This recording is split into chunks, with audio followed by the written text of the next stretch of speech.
There is a fairly large list of animated TV series that got cut off in their prime. The Critic, Mission Hill, and Undergrads are all fantastic examples of this.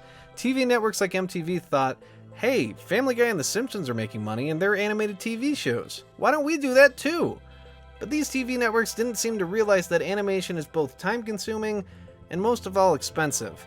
A lot of these shows that aired during the late 90s and early 2000s were super good, but for some reason they only got one season. So I decided I would start a new series where we go through some of these old animated shows and see what made them great, what got them canceled, and if there's any chance of a continuation. Starting with one of my personal favorites, Clone High. Way back in 2002, Bill Lawrence, best known for Scrubs and Cougar Town, Phil Lord and Chris Miller, who are both best known for Into the Spider-Verse and 22 Jump Street, came together to make Clone High, which followed clones of historical figures going to high school and having teenage problems. The show was actively making fun of other teen dramas at the time and how seriously they took everything. High school is such a serious thing. These problems matter.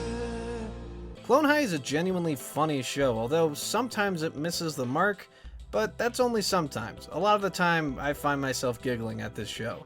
And thanks to the help from MTV, the show had some amazing guests like Marilyn Manson, Tom Green, who people still thought was funny at the time, Jack Black, and John Stamos. Each episode tackled a unique topic from commercialism to attention deficit disorder to littering to drug use in the form of a rock opera with Jack Black. Holy shit, that's a fantastic idea. And of course, every episode had some kind of run-in with relationships and love, because that's what teenagers do. Every episode is unique, but that doesn't mean they're all knockouts. There are one or two episodes that I think are just okay. Like episode 2, Election Bluegaloo. It's about school elections and commercialism. It's fine.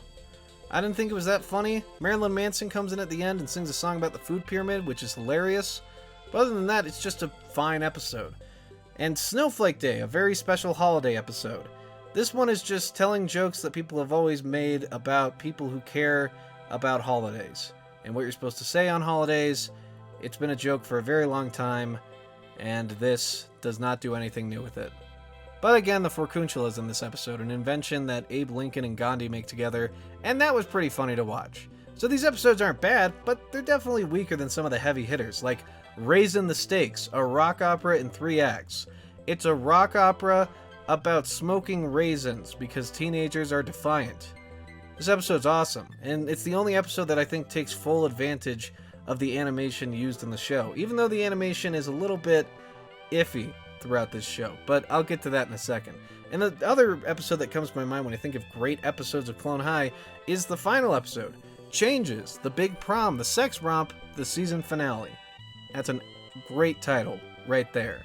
The show ended in almost a perfect way for a continuation because everyone literally gets frozen in place at the end. And with everything leading up, all the relationships getting capped off for the first season, I feel like it was a satisfying end to a show, even if it did leave a lot of us wanting more.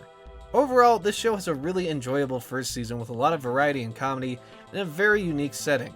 And on top of all of that, the voice acting is incredibly good, and features a lot of familiar voices if you've ever seen Scrubs before.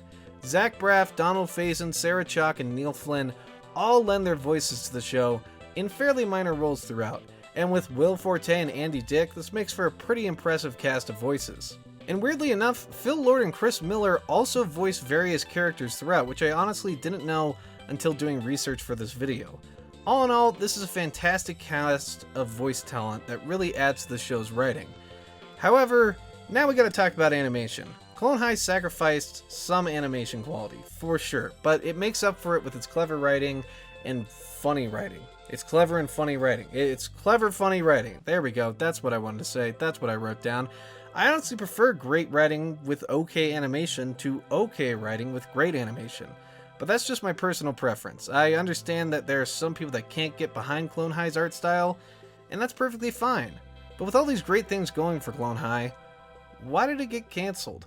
There are two pretty big reasons for why Clone High got canceled, but one of them is much more strange and hard to get information on than the other, so I'm going to try my best here. Keep that in mind. If I get any information wrong about this, let me know down in the comments below.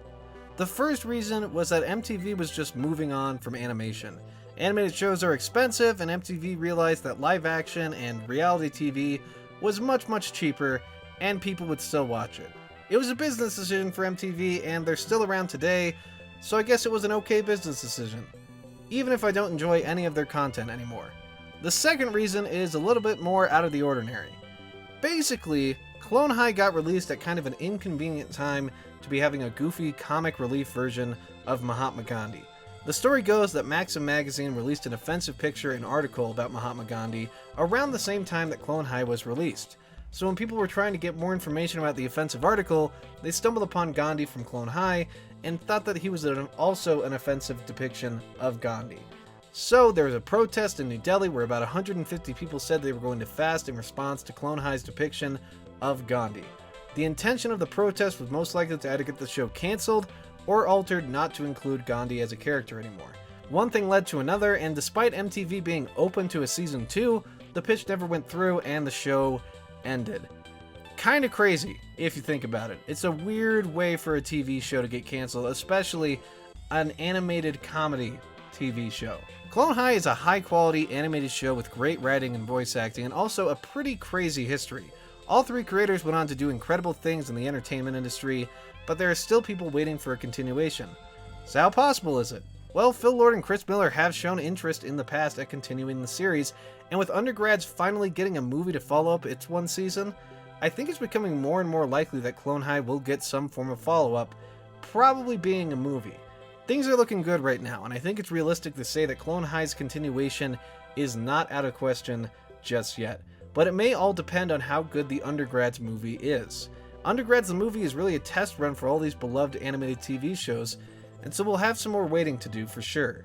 And if you haven't seen the show yet, the whole thing is available on Retro Rerun right here on YouTube. So go check out Clone High, it's fantastic, and I will see you all next time.